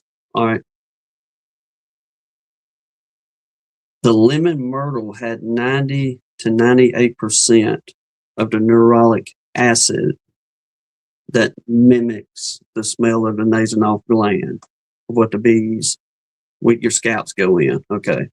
They nasonal, leave their scent, go get some others. Everybody comes back. They start measuring, then eventually after they done figured out whichever they want get in, then boom, they'll go from there. But your lemongrass has 65 to 85% of the neuralic acid. And I think there's no, that's just for building the swarm lure. I've got the citral, the geraniol, and the neuralic acid. But undoubtedly, lemon myrtle has the highest percentage of the mimicking of the nasonal gland. Lemongrass is right below it. Yes, at 65 to 85%. So the numbers are still good whether you use lemongrass or whatever the case may be on an essential oil. Now, without confusing her or anybody else, first year, keep it simple. She's doing good, sounds like. She's got wax on foundations, got her some lemongrass in there, let the boxes sit, find you a good spot. But this year, we're going to tinker around, and I know we spoke of this, but we're going to, instead of using lemongrass, we're going to go back to the old days and use the star of anise. Huh? Licorice oil. Yeah, the licorice smelling oil, but the star of anise that was mentioned in the old American Bee Journals for umpteen dozen times. You see it mentioned in there for them catching them swarms back then. But we're going to tinker with that on our end and kind of see. Yeah. I'm curious to see, but I did in the horizontal hives. I finally found the spray bottle that had the old propolis tincture in there. And I loaded down every little wall inside those horizontal hives down there the other day. So by the time anything swarms, that Everclear will be plenty evaporated off, and the only smell that will be left will be the propolis smell in there, but it'd be a fresh propolis smell in there. So No, Mr. Dan, we found it on Amazon. look, $8, and they sent us a huge jar. Yeah. Gonna last us 5 years. Yeah, that's what Joey said. That's gonna last y'all a lifetime. Yes. But I mean, that's cheaper than the small bottle of lemongrass and eucalyptus oil we use. Anne said she grows her own lemongrass and dries it and infuses it. Hey, there you go. That's pretty cool. Mm-hmm. We tried. We did a little bit of lemongrass one year around here, and it wasn't getting enough. Well, I don't think it'd get enough sun with all these blasted oak trees around here. Yeah. All right. Larimore says also take some propolis and beeswax, melt it down inside the trap. I found out when I was trying to tinker around last year. That's what I was thinking, DC. I thought he did that with lavender.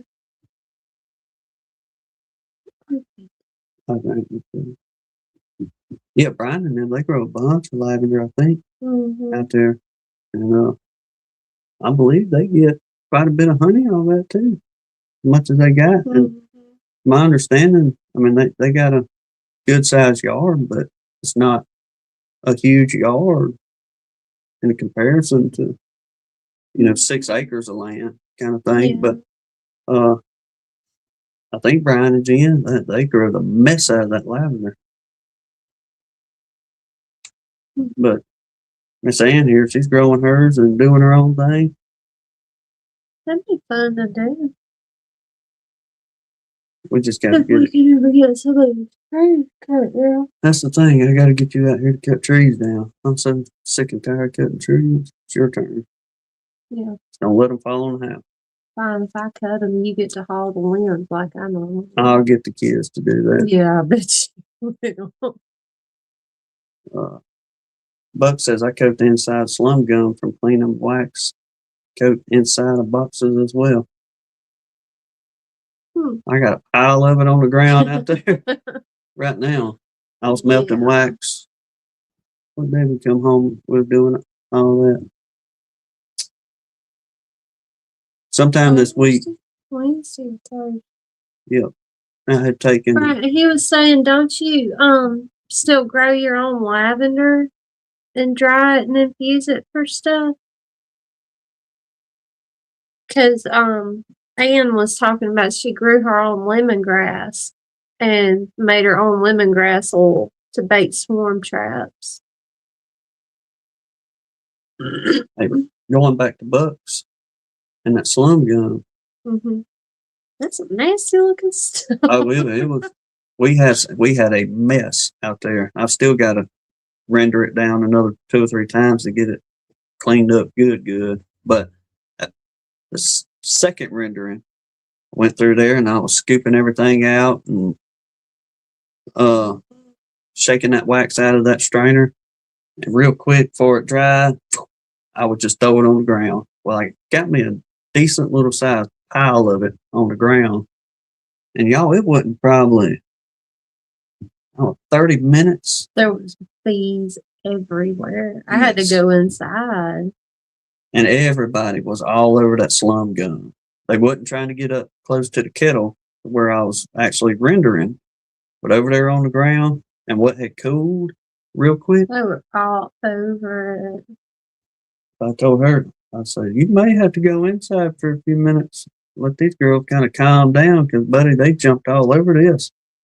Brian said they distill lavender, peppermint, and rosemary. Well, there you go. Quite a bit of it in their honey.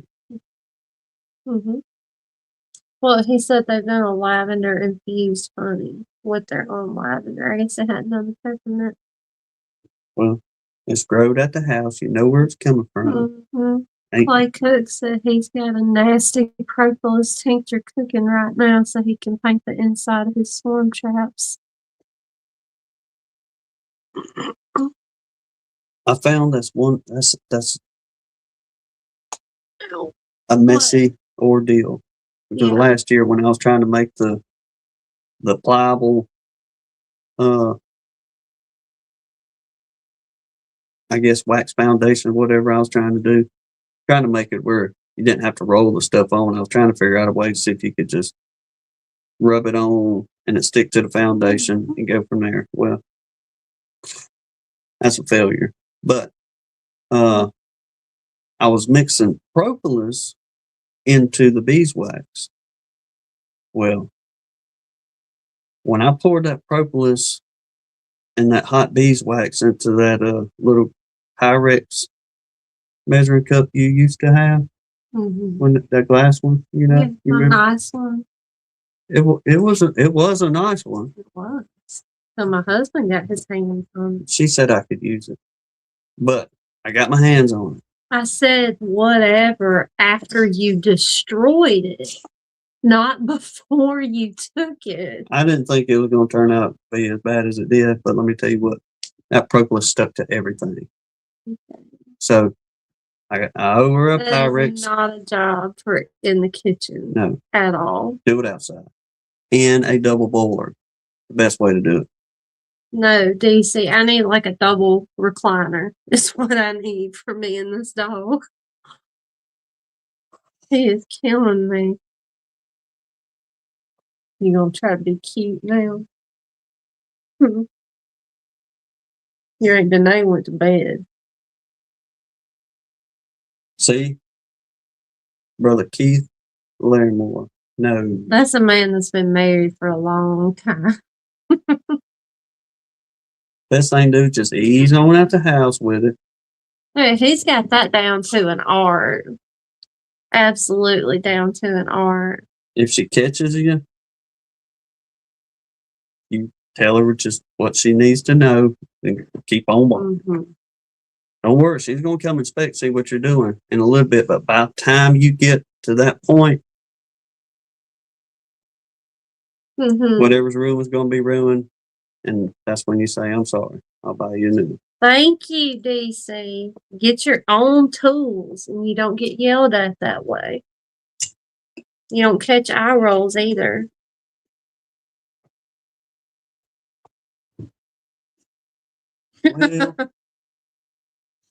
Well, he keeps me happy, DC, most of the time. I try. You do. That's the point of nerd. Yes, sir. That's when you go, well, she's going to be pretty fired up about this, so let me go on and get this behind me. Yeah. And that's it, Eric. He is the king of deboing my kitchen supplies. Well, I don't touch your dish your drying towels, because it wasn't long after we had gotten married. I think it was. That was not a drying towel, a hand towel. That was an embroidered decorative towel hanging up for decorations that you tried to dry your grease covered hands on. It was a white one too. He's never let me forget that. My mama made that towel. It was a hand towel. I figured I could dry my hands off on it, throw it in the washing machine, she'll be good to go. No. You don't dry your hands off with them. Not when you've been working on a vehicle and you're covered in engine grease. I wash my hands. That's it. Every woman knows this. The decorative towels are off limits. The ones that's hanging on the stove handle is the ones you can use. I don't touch any of them no more. I reach up there, grab paper towels, and carry on whatever I was doing. I know not to touch them now, so. Let's see, I don't go so far as decorative soaps, but I do have a couple little decorative towels.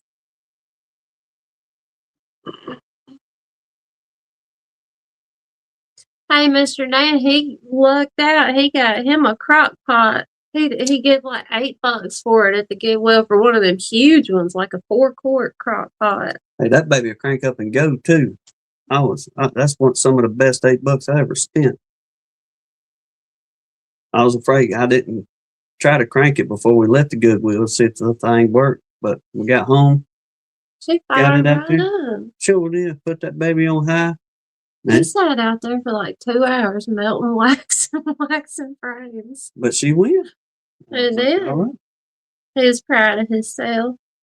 So there's one down. Now we're still hunting for the coffee grinder to do the propolis with.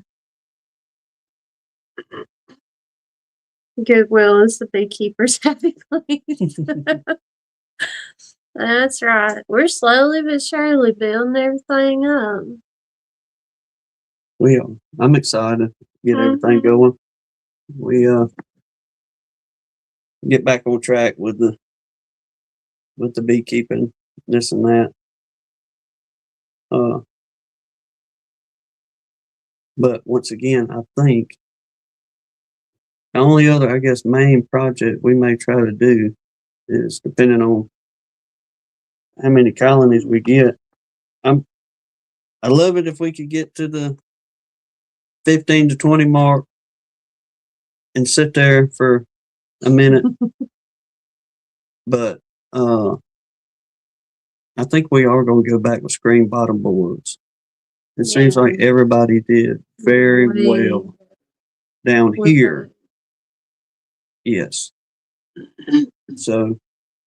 But we need quite a few more times. We do. Or we're going to build them. But for the time being, they're going to get what bottom boards we got out there until we get them built. Dishwasher's working pretty good. It's still holding the time over there. Thanks to Brian and Miss Kathy. Yeah. I smile every time I look at that thing.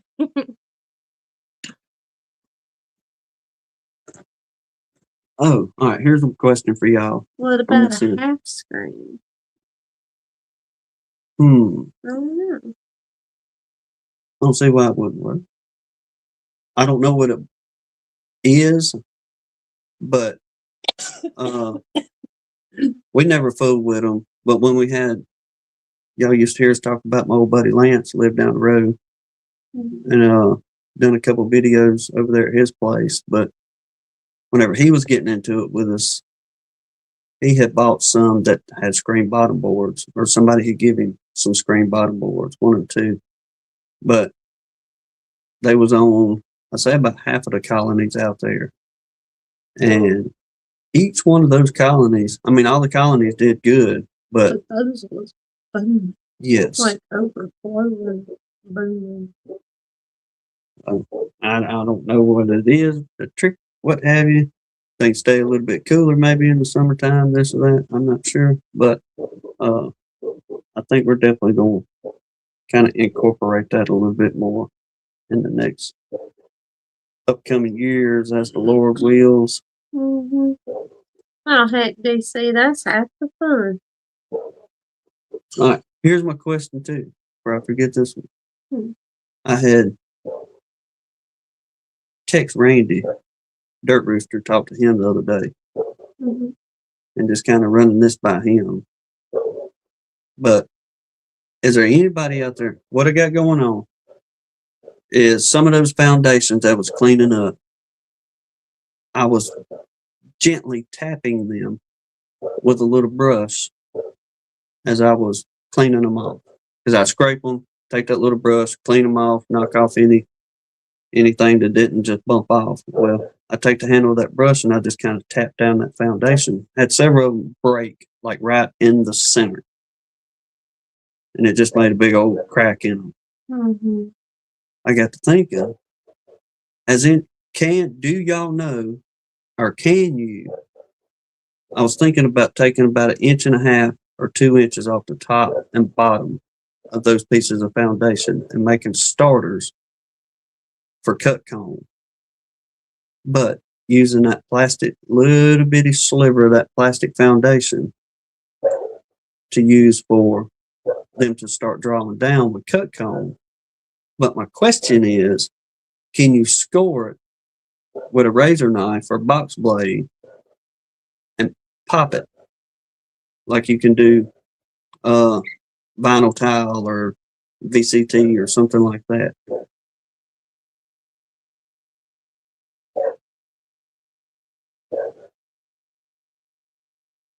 And if you can, or if you can't score it, is it even worth taking the time trying to cut them dudes with, say, like an oscillating saw or something along those lines to fool with it? If not, then I'm just going to continue doing what I've been doing and just loading the bottom of that top bar up with wax. And girls, y'all draw down from there and we'll.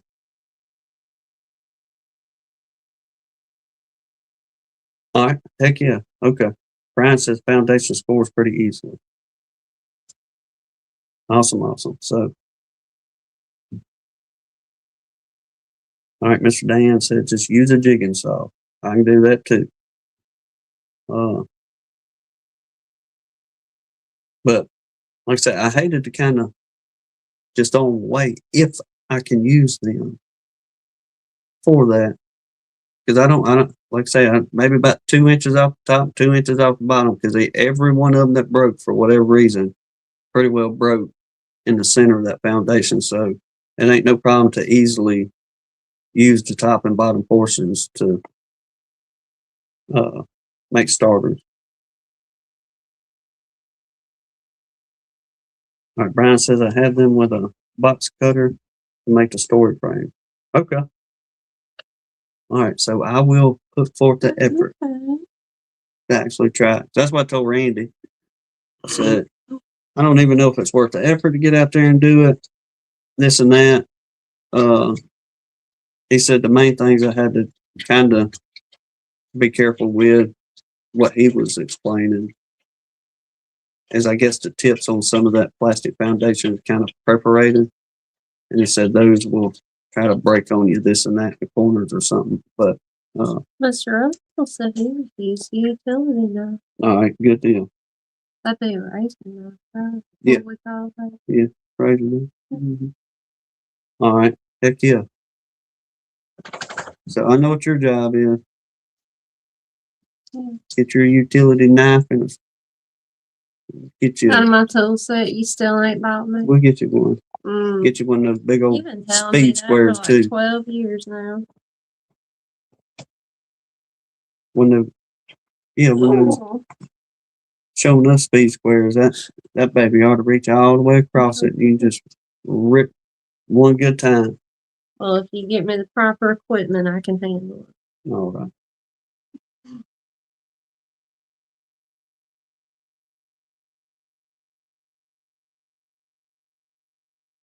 Well, Buttons, you about talked your way through. Where we at? We 20 done pretty minutes. good, y'all. We done pretty good. We actually talked about bees most of the time. Look at us. Hey, Like we're beekeepers or something.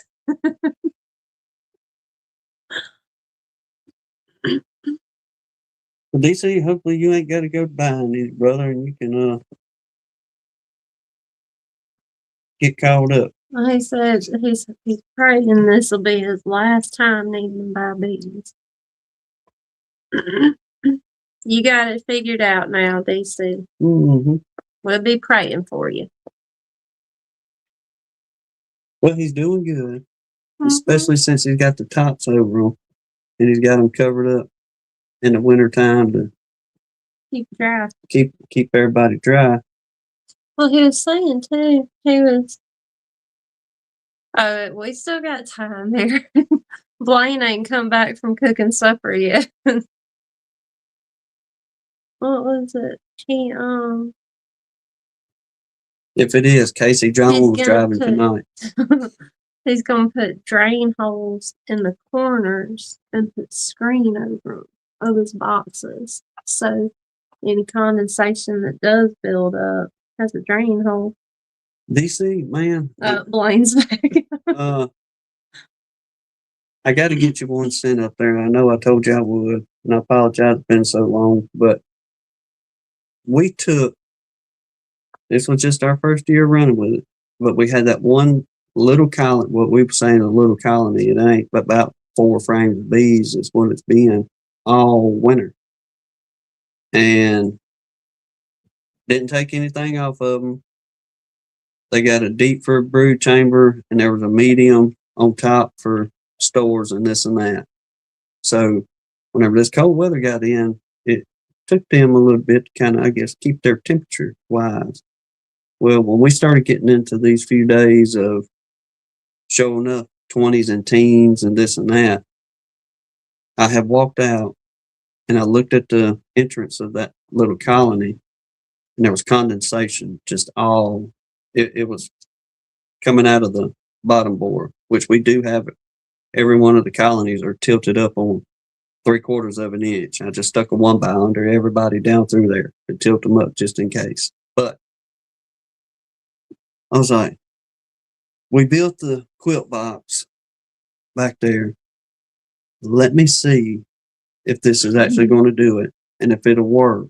And especially on this little bitty colony, be able to survive. If they don't make it, then they don't make it, but we'll try and see. And brother, I tell you that'll be another thing for the smaller colonies, is building them quilt boxes and putting on top whenever we get into our temperature swings, because the way our temperature swings around here, one day it can literally be 70 degrees within yeah, or once a front comes pushing through, like not too long ago, it was 40 something degrees at our house, and we're about 30 miles from downtown Mobile. And according to the weather people that were live on TV, it was 43 degrees at our house, and it was 76 degrees in downtown Mobile. Mm-hmm. And you get that build up real quick of the fluctuation of temperatures, and they have trouble with that condensation, especially with our humidity that we carry down here. But anyway, threw it on, and I must say, there was no more condensation issues in there at all for them. None. I'd go back out and check and look at the bottom board once again whenever those fronts would come, and nothing, no moisture of any kind on the bottom. So the only thing that I will do that we did not do is get some unbleached cotton. Mm-hmm. And yeah, and put the unbleached cotton down and then set that quilt box on top of that. Because on the days that they did move up, the bees was getting up there and they were pulling out those little bitty pieces of what they could pull through that screen, but those little bitty pieces of pine shavings that we had bought and packed that thing with. But I know that's something you could definitely build with the skills you've got, DC, and it probably wouldn't take you no time at all to do it. But I'd suggest make you 1 or 2 or 3 of them. Try it out. Yeah, if it don't work for you, then I guess there's no loss on that. But Yeah.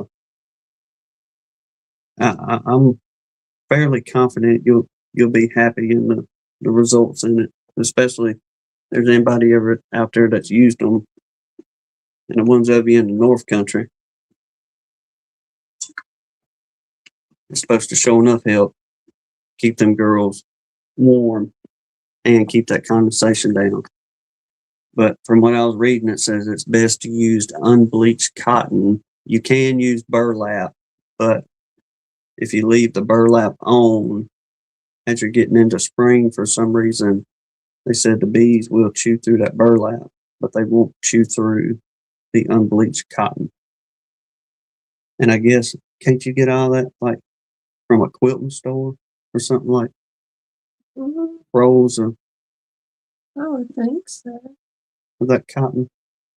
If not, you can order it off Amazon for sure. I'm not sure you can for sure get it unbleached.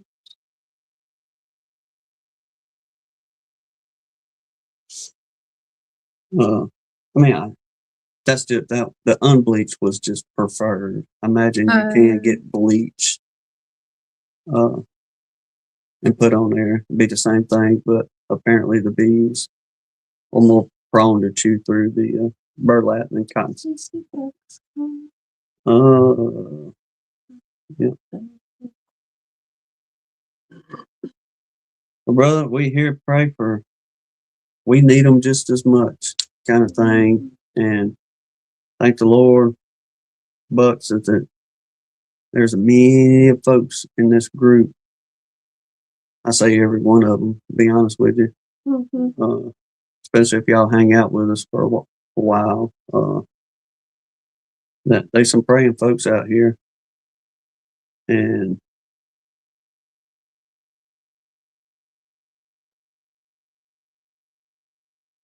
what's that talking here? Yep. Larry Moore and Blaine talking about vanilla ice cream and hot brownies. Are we on to the segment of food now? Apparently so. But that sounds really, really good. Or a milkshake. Good milkshake, especially if we went over to the old timey place and got like real ice cream and not anything from the store. That is just one ingredient. I've been craving milkshake. Hadn't had a milkshake in a month. Over a month. He said, no, this is a private conversation. Yeah. That's hilarious. Ooh, Danae, I ain't had a banana split in a hot minute. That sounds really good. But keep the cherries. I don't like the cherries. Well, there you go, DC. So at the moment, I use cheap burlap under my sugar. The sugar absorbs the moisture and makes it soft. The burlap absorbs some of the extra sugar syrup, and the bees feed off the burlap.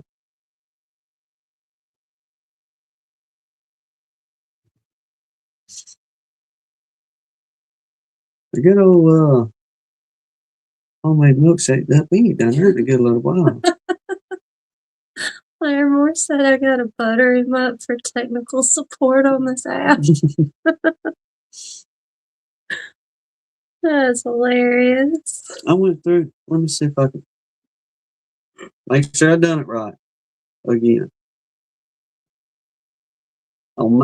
Say it for me. Blaine, I'm sorry. Apolloy. Apioli. Apioli.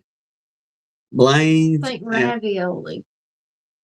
Okay. Apiary and ravioli put together. Apioli. I didn't say it. Blaine, was that your train of thought? Okay.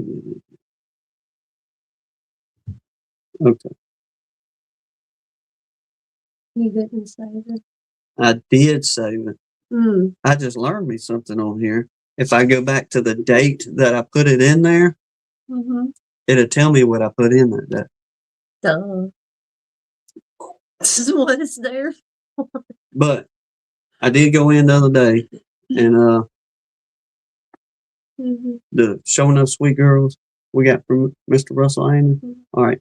I just named them Amons. Yeah. But let me see if I can get to show you. Close. You're about to read it. Can we see it? Hold on. I'm 10-second delay. Y'all bear with me. All right. Yeah. Doggone, you can't see it good on the deal.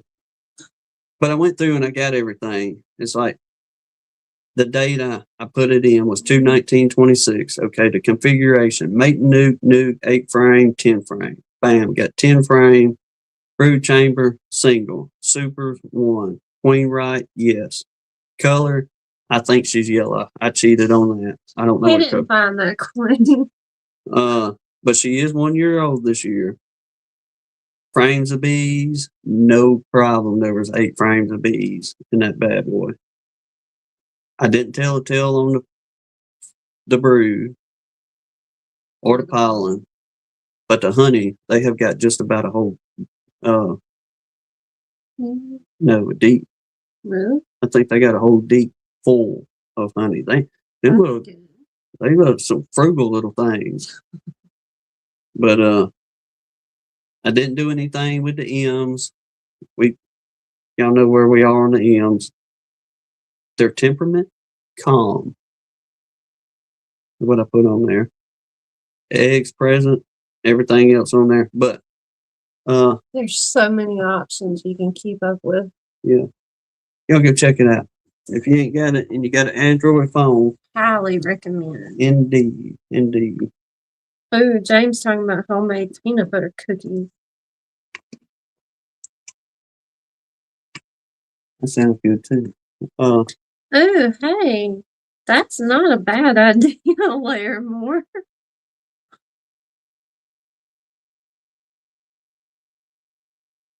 You can. You can do the GPS if I'm right. Really? Correct me if I'm wrong. But you can map. I think it's on the pro version, but it ain't just but a few dollars a month, y'all. I mean it is so worth it. Yes. It's so worth it. I'm pretty doggone sure you can go in on the pro version and you can map your GPS coordinates of, okay, I put a swarm trap here. Really? Then walk 500 yards another way and do your mapping here. Blaine said you can even hide the options that you don't use and add your own custom options if you want something specific from one hive. You just thought of everything, Blaine. Okay. Okay. Blaine, the inventor of the app, he said the GPS only tracks the distance driven, doesn't do a map. If it does, well, I'll look at adding a map. It costs base per month for that. Everything. They're going to get you on everything. Yeah. But if nothing else. Either way, it's still an awesome app. It's still so worth the money. Mm-hmm. Well, if you need to, I think then I'm probably wrong on this too. Danae's got his theme song written. Blame the app man. If he can't do it, no one can. I love it. I think on Google Earth you can do pinpointing and save it. Well, you thought that about Blaine's app I too. did, and I could be wrong. Again. I'm just filling y'all full of all kind of misinformation at the end. A runaway freight train of misinformation. Well, here we go. You better hold on. Okay. Blaine said, yeah, Google Maps, you can set locations. Okay, so go on Google Map and take a screenshot of your location and then upload it to Blaine's app. on your notes for that day. There you go. Excellent thinking. Because it ought to tell you the GPS coordinates on the thing anyhow.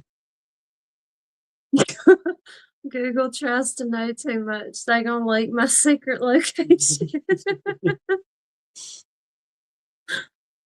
Oh my gosh. And see, I didn't even know you could do that on Google Maps. I really didn't. I've never pinned my location on anything. Ever. He gives me enough crap about my smartwatch. And it don't even have a location thing. It's a government watch. It's not a government watch. Just don't go to your best fishing honey hole. Don't tell nobody. Because they will leak that.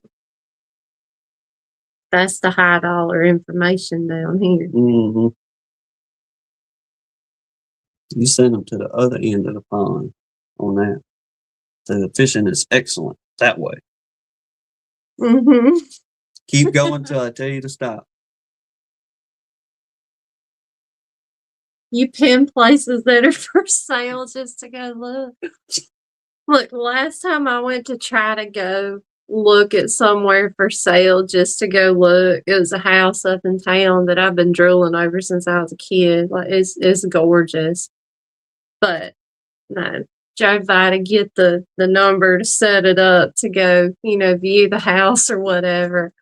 No, they want a credit check and your bank statement before they even let you set an appointment to go see it. I was like, yeah, this ain't for me. So I quit doing that stuff. Hey, they did have about a year or so after that, because like I said, both of us been wanting to see the inside of this old home. It's got 4 huge columns on the front of it. Them columns are easily 20 foot tall. I mean, just an old, beautiful Southern home kind of thing. And, well, we found out they was doing an estate sale in that puppy one day. And all of the town folks, including ourselves, in which we don't even live in the town, but we're right down the road from it. Everybody in there walking around, and we got several things from the estate sale, this and that. But we lost each other in that house somehow or another. Oh yeah, we did. I forgot about that. She went one way and I went another. But whenever you walked it, all right, use your imagination for a second. You walk in through a big, beautiful mahogany door. Blaine said, you tell them that you're not interested enough to disclose to them how many millions you. That's it. It's none of your business what kind of money I got. Just let me go look at the house and see if I want it or not. Oh my gosh. But when you come through that front door on that big old beautiful house, as soon as you walk in, there's a huge foyer, and immediately right in front of you, there's a horseshoe staircase that goes around, and you got a set of steps on one side and a set of steps on the other, but it goes up. In an arc and meets in the middle, and then there was a catwalk all the way around outside the second story bedrooms. It was. We might break in there one day and do a video. I'd love to. If we had the money, I'd buy that place in a heartbeat. But there's an older woman sitting out there. Walk in with Blaine's movie money case, then they let you look. You put the handcuffs on me, carrying the case in there. Yep. This old woman, she was probably well into her mid-80s or 90s. And she was sitting outside and asked her, I said, ma'am, I said, you've been sitting out here for a while. We noticed. Or you don't want to go in or go see if you can find you something in there? I was just trying to make conversation with the woman. That place is haunted. Yeah. She said, child, let me tell you something. I ain't fixing to go up in that house. That place is haunted. There's haints up in there. I was like, there ain't no haints up in there. Blaine said that's the kind of house you got to wipe your shoes off before you go inside. Oh, Lord. We had one of them. Good grief. Oh, I forgot about that. Yeah. Oh, my word. We used to work for these. We did some work for these 2 sisters, ritzy ritzy neighborhood kind of thing. And they would, if you didn't take your shoes off, you had to put paper booties on your shoes to walk into the house. Drove me up the wall with that mess. Yeah. You know, I'm all about, okay, I'll take my shoes off kind of thing, this or that. I even do that here at our house. Whenever I come in the door, I take my boots off and I put my slippers on. That way I ain't tracking a whole bunch of outside inside. But Claire Mom said I ain't messing with them hands. she wouldn't either, Bubba. She was not fixing. If you don't know what a hane is, look it up. It ain't nothing bad, but just something to get your mind going on thinking, what in the world is a hane? But a lot of folks are scared of them. He said I can't wear a shirt for 10 minutes without getting it dirty. My feet are the last thing they need to worry about. Look, the worst part about this lady's or these sisters' house, okay, they were both doctors.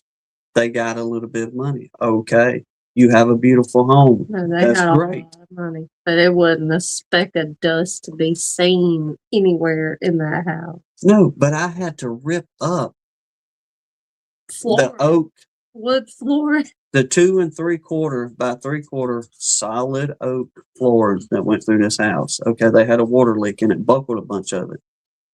They still wanted me to take my boots off on the stuff I was tearing up and carrying out of their house, kind of thing. Mm-hmm. And it finally. So we just made an assembly line. I stayed inside with my shoes off and just grabbed crap and brought it to him at the door with his shoes on. And he took it the rest of the way. Like, good grief. Yeah. He said, I need a full body bed. Oh my God.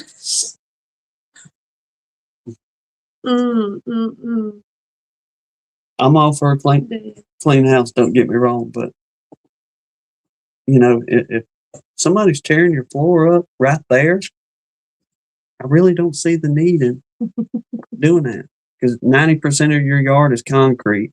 There's a concrete sidewalk out by the road. You have an asphalt road. You know, it's rich people living. The biggest spot of grass you could buy from a sod farm for 50 cents is what's in their yard.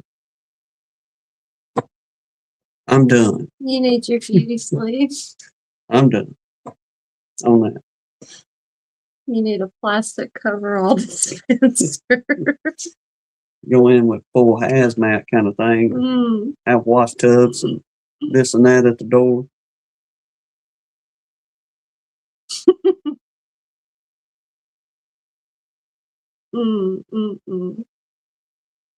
Well, you ain't got to be a big guy to mess your shirt up, because I just acquired this one a while ago. I know y'all can't read it. Literally. I washed that shirt today, and he put it on in the bedroom and walked through the kitchen into the living room and sat down, and he had crap all over it. Well, how in the world? You didn't even touch anything. How do you get crap all over a clean shirt walking through the room? I don't know, but I had it full of dirt. Looked down and I was like, "What?" I mean, literally, it was all over him. Like, you just pulled that shirt out of the closet. It happens. My worst thing is blue jeans, though. My word. I'll go, you know, she'll tell me, you got one good pair of blue jeans. Do not mess them up. And if I've heard that one time, I've heard it 1,000 times. And I'll just reach in there and I'll grab a pair of blue jeans. And the other day I done that. And whenever she went to washing clothes, he had siren red paint all over his last decent pair of jeans. You had 3 pairs of work pants hanging in the closet beside them, and you grabbed your only pair of good pants to go paint a porch siren red. Well, it was the best looking work pants I had for the day. They weren't work pants at all.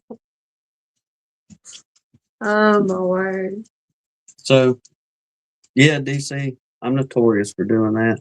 So I had to break I down. was so mad at Yeah, him. she wasn't happy because she's like, "This is your last pair. You do not have good blue jeans anymore." And I was like, We had a "Well, funeral service to go to.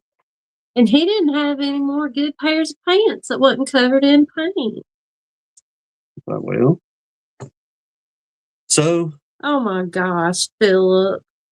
Would you rather have clean hands or a clean shirt? Think about all the soap and rags you save. see what I'm saying?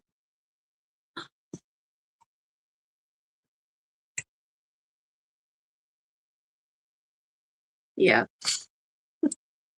They all start off as nice clothes, Blaine, but they should be nice clothes for more than a couple weeks before you ruin them. Cost efficient. Well, I did splurge and bought one brand new pair. Spent $13 on them. Yeah. And they hanging up in there right now, set to the side. So I know not to touch them for work. I near about have to, DC. I have to hide him every single time I buy him a packet, like a new pack of t-shirts. I have to hide one of them. So he'll have a not stained undershirt to wear under a white dress shirt. But it never fails. He always finds the one I hide and ruins it too. And she does do that because there have been times I'll be like, I ain't got a clean t-shirt to wear under this nowhere. I mean, his clothes are clean, but they've got so many colors of paint and tar and whatever else on them. You can see it all through a dress shirt. So literally, I hide one of his t-shirts in my drawer so he has something appropriate to wear. They have character, my friend. That's what it is. When you see an auto mechanic that's clean as a whistle, it drives me crazy. Yeah. What are you doing so clean? Me and White don't get along. Oh my gosh. I mean, there's been times I'll go to looking for a pair of pants or a shirt. And I'm like, where in the world did this go? Dun, dun, dun. And she's like, I threw that away a week ago because you've got holes everywhere. The t-shirt is literally got holes everywhere, falling apart. It looks like a rat got a hold to it. Hey, you got decent clothes to wear. You ain't got to run around looking like a ragamuffin. I'll just ride it out until I think, okay. It falls off of him. Literally. No need to throw something away that's still got a little bit of time left. I know, Danae, I'm just so inconsiderate taking up so much of his chair all the time. My hips are getting big in my old age. My cleanest dirty shirt. These people gonna think I never wash your clothes. Oh no, she does. Put somebody in timeout. No, I thought I had done something there. I mean, she's a wonderful wife. She makes sure that I got clean clothes. She cooks me supper, takes care of me real good, this and that. But like I said, I'll drag it out, kind of thing. It may not be the prettiest, but whenever I go to work, I'm not looking to be pretty. I know we're gonna get filthy anyway.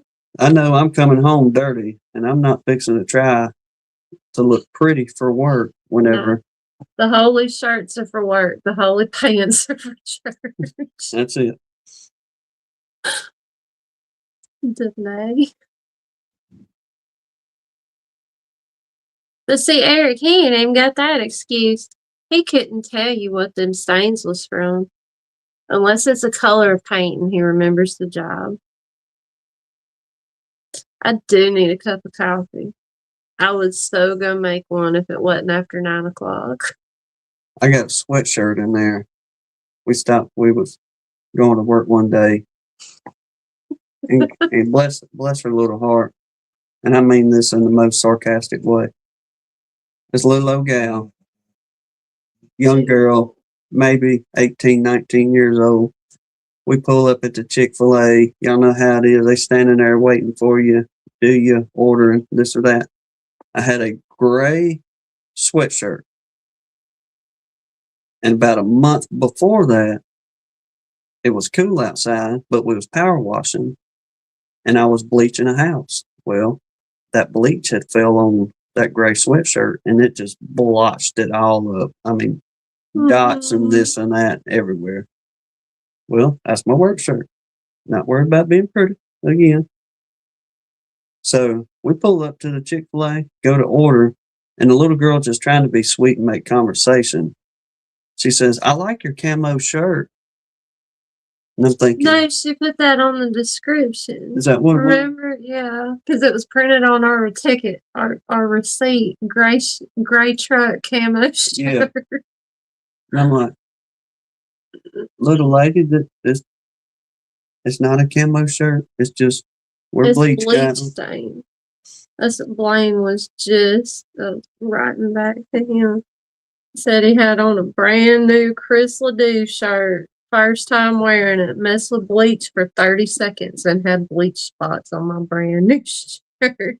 That will be upsetting, especially a classic Chris Ledoux. I mean, That's it, Larimore. It's his own personal memory filing system.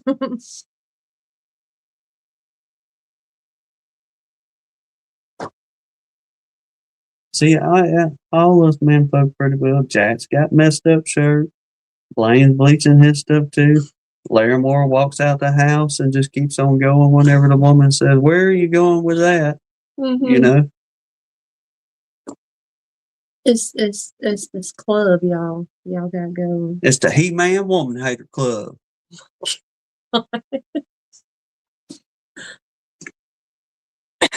Well, if you start hating me, I'm quitting cooking for you.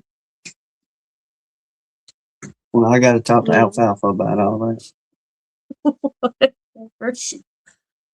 Look, Buttons, I gotta get up from here. I'm We didn't sorry, know y'all. Yeah. Not so loud. Well, let me go to my side of the house where I don't have to hear this stuff anymore. Use my inside voice. That's it, Blaine. Our old pastor used to wear an apron everywhere like a giant bib. You can do that. Look, y'all, I gotta get up, but I love y'all. I'll see y'all next week. I hope everybody has a good week. Yeah, we're gonna mosey on, I reckon. Thank y'all for riding it out as always. Hope you got something out of it. Whether on derail, food, EFB, AFB. Tell Larimore thanks for making the crave brownies. Oh yeah. Bake us some hot brownies. Yeah. She's saying appreciate you, Larimore, on the brownies. We're gonna stop and get some tomorrow. That does sound pretty good. This and that.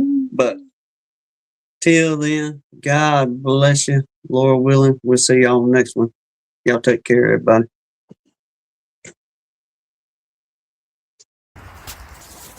Well, guess that's it for today. See you next time at Gunline Bees.